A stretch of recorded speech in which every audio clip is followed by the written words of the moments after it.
Hello, কেমন আছেন আপনারা? আমি আজকে আপনাদের সাথে শেয়ার করব একটা ইমার্জেন্সি সিচুয়েশন। ধরেন আমি হতে পারি বা আপনি যে কেউ রাস্তা দিয়ে হেঁটে যাচ্ছি, হঠাৎ করে এক মা চিৎকার করে আসলো যে আপা আপা দেখেন আমার বাচ্চা শ্বাস নিচ্ছে না। তো যদি এরকম ইমার্জেন্সি সিচুয়েশনে আমরা পড়ি, হঠাৎ করে একটা রাস্তায় কোনো একটা অজ্ঞান বাচ্চা দেখলাম যার শ্বাস প্রশ্বাস নাই অথবা কোনো হার্টবিট নাই, সেক্ষেত্রে আমরা কি করতে পারি সেটার আমি একটা ভিডিও আপনাদেরকে আজকে দেখাবো। একটা বাচ্চা আনকনসিয়াস হয়ে পড়ে আছে, আসো দেখি, সরেন সরেন সরেন, আমি ডাক্তার, আমি একটু বাবুটাকে দেখি।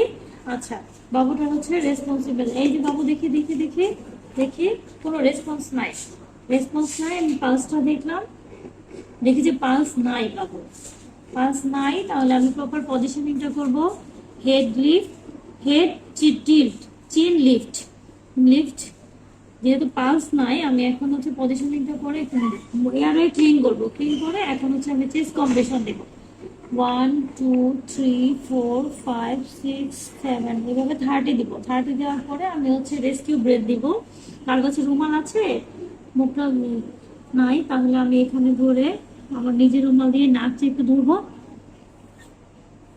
পরপর দুইটা দিব। আর চেস্ট খেয়াল রাখবো। আর চেস্ট কম্প্রেশনের ব্যাপারটা আমি মিড চেস্টে দিব, লোয়ার স্টার্নামে দিব। এরপরে আমি এর মধ্যে আমরা ডাকবো যে কল ফর, কাউকে একটু একটু কেউ একজন অ্যাম্বুলেন্সে কল দেন তো। পরে আমি আবার 2 মিনিট এভাবে 5 সাইকেল দিব, অথবা 2 মিনিট পরে আমি আবার পালসটা আবার চেক করবো। এর মধ্যে যদি অ্যাম্বুলেন্স আসে, সেই অ্যাম্বুলেন্সে যাবে, আর না আসলে আমি আবার সিপিআর দেওয়ার চেষ্টা করবো। আচ্ছা, ড্রাউনিং এ হ্যাঁ না, প্রথমে তো আমি হাইপোথার্মিয়া, আগে বাবুরিকাকে মানে সেফ একটা প্লেসে নিব, সেফ প্লেসে নিব, নিয়ে সিন সিকিউরিটি, যে আপনারা সবাই সরেন, আমি দেখবো, আমি ডাক্তার।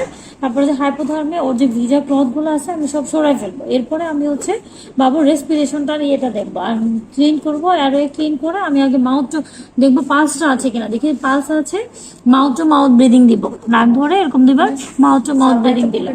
হ্যাঁ, সার্ভাইকাল প্রোটেকশনের জন্য আমি না জজ শ্বাস, আমি এইভাবে মাথাটা ধরে, এই যে এরকম জজ শ্বাস লিফট করা যাবে না।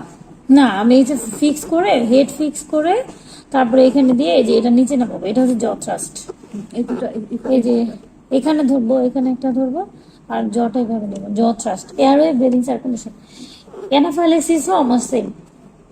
অ্যানাফাইলেক্সিসে আগে আমি ব্রিদিংটা দেবো, যদিও পেশেন্টের রেসপিরেটরি রেট থাকে, তারপরে যদি দেখি যে রাইনোরিয়া হচ্ছে অথবা একটু স্ট্রাইডর হচ্ছে, তাহলে আমি আগে ব্রিদিংটা এনশিওর করবো। আর ইন দ্য মিন টাইম আমি যদি পারি অ্যাড্রেনালিন দিয়ে দিব, আর ইটি টিউবটা করবো আগে, তারপরে আমি হায়ার সেন্টারে পাঠাবো।